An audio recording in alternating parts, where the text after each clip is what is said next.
ఆటూరు నిర్వహించిన అంబేద్కర్ 135వ జయంతి వేడుకల్లో ఆయన చీఫ్ గెస్ట్గా పాల్గొన్నారు.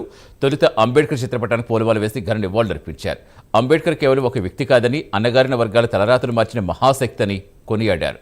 పేద దళిత కుటుంబం నుంచి వచ్చిన ఆయన చదువుతో ఏదైనా సాధ్యమని నిరూపించారని తెలిపారు.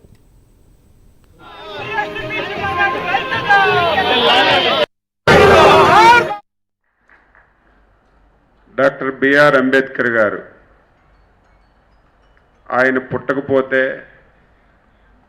ఆయన రాజ్యాంగాన్ని రచించకపోతే ఇటువంటి దేశంలో పరిస్థితులు ఏ విధంగా ఉండేయో ఒక్కసారి ఆలోచన చేసుకుంటే మనందరికీ అంబేద్కర్ గారి యొక్క ఇంపార్టెన్స్ తెలుస్తుందని చెప్పి మీ అందరికీ తెలియజేస్తున్నాను.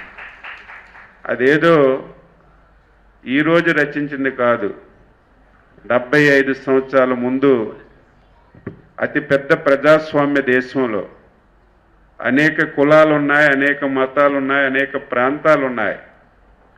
ఏ ఒక్క కులానికి, ఏ ఒక్క మతానికి, ఏ ఒక్క పౌరుడికి ఎటువంటి ఇబ్బంది లేకుండా అందరూ సమానత్వంగా ఉండాలి.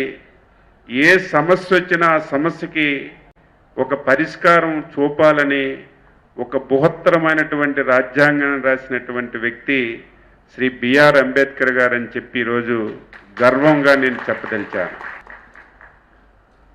డాక్టర్ బిఆర్ అంబేద్కర్ గారు